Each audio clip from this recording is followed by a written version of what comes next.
اعوذ بالله من الشیطان الرجیم بسم الله الرحمن الرحیم ګرانو ملګرو تاسو قربان یم سبحان تاسو ګورئ چمکني ټي وي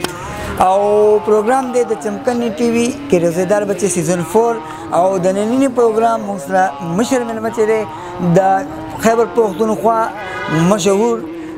اټوپیډیک سرجن ډاکټر امل ستار صاحب دی د موږ سره مولانا مدیر الحق صاحب موجود دی دوه ته په خیر راغلی وایو او کوم ماشومان چې موجود دي دینه د دې نومونه پوښتنه کوو السلام علیکم جی وعلیکم السلام بیٹه نوم دې څه دی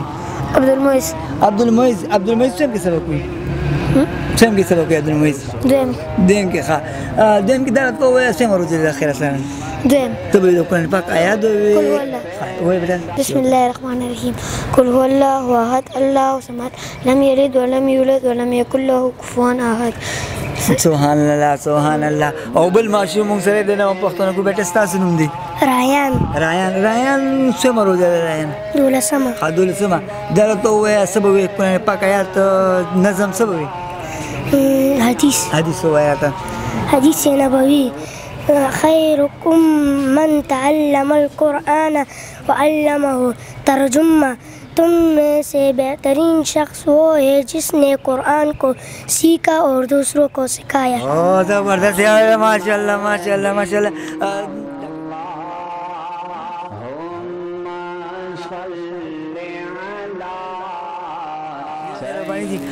سر بس کمنټس خو همدغه دي چې څنګه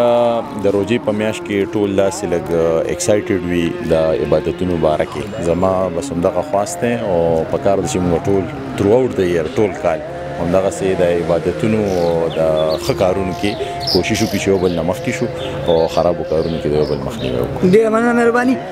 زموږ ډېر معزز مولانا مدیر الحق صاحب السلام علیکم استاد جي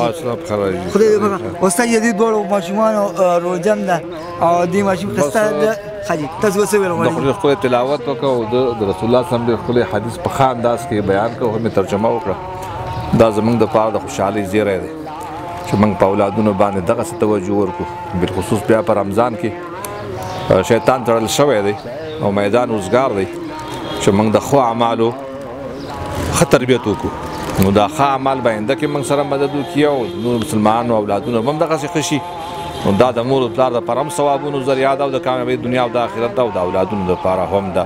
الله دې ټولو بچي دغسې نیکان امین امین امین ډېره مننه مدیر الحق صاحب ستاسو الله دې عزت وکړي ډاکټر صاحب ستاسو الله عزت وکړي تاسو دواړه راغلو زموږ د پروګرام له ښکلا ورکړه ډېره مننه مینوالو که چې ستاسو ماشوم هم روژه نیولي نو په لاندني ورکړل شوي نمبر باندې